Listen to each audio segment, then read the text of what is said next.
fameux Ubité Diangatei. Donc nous l'avons instauré depuis 2009.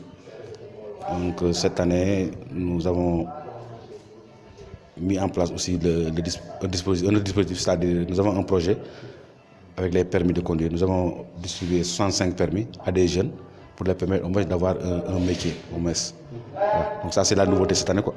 Non, ici nous c'est un peu, c'est naturel chez nous, quoi, parce que nous avons l'habitude de le faire depuis 2009. Parce que bon, moi je suis enseignant, donc depuis que je suis venu, j'ai mis l'accent sur ça, l'éducation et la santé. Et nous avons d'autres projets aussi qui vont avec ça. Parce qu'il ne s'agit pas seulement de mettre Ubité Diangatei, mais à chaque fois il faut aussi améliorer la qualité de l'enseignement et mettre encore d'autres dispositifs qui permettent de résorber un peu les déficits. Voilà. Bon, physiquement, il nous reste 2 salles de classe au niveau de l'école de Ndayan 2. Et nous pouvions le faire. Malheureusement, c'est l'État qui a commencé 2 salles de classe. Et ce n'est pas encore terminé depuis 2 ans. Moi, si on avait donné l'autorisation, on allait pouvoir le faire, mais c'est un marché qui a été gagné par quelqu'un. Donc les salles de classe sont là-bas depuis 2 ans. Ce n'est pas encore terminé. Donc, mais parce que nous, au niveau de cette même école, nous avons construit 3 salles de classe avec la mairie. Donc, nous attendons que les gens terminent ces 2 salles de classe. Mais pour éviter tous ces problèmes-là, j'ai mis en place ce qu'on appelle le KS, c'est-à-dire le comité d'appui à l'éducation et à la santé. C'est un fonds qui va gérer par des gens qui ne sont pas à la mairie. Par exemple, le maire s'est engagé à donner 10 000 francs. Il y a des gens qui sont engagés à donner 1000 francs, 100 francs, tout ça. On va mettre ça dans une caisse et ça va gérer de manière autonome. Parce que c'est comme des zakat. Vous avez de l'argent, vous pouvez aider la mairie ou bien la collectivité. Vous versez votre argent là-bas, il y a le comité qui va gérer ça. Ça nous permet de construire des salles de classe.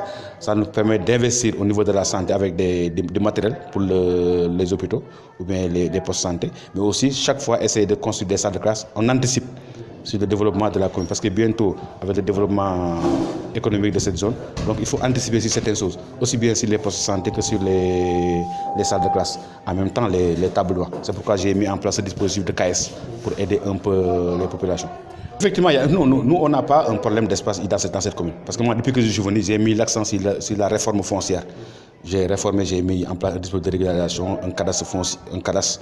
Ensuite, le lycée dont vous parlez, nous avons réservé non seulement pour le lycée, vous avez entendu le président parler de délibération pour les communes, le 10.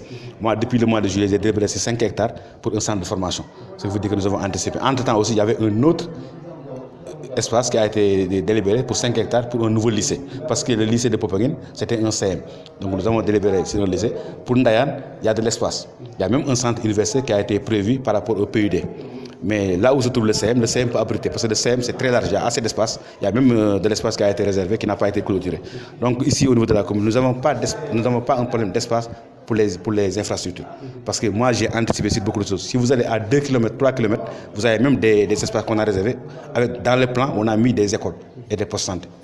Là, moi, vraiment, je salue et je remercie aussi le conseil municipal qui m'a permis de faire ça. Voilà.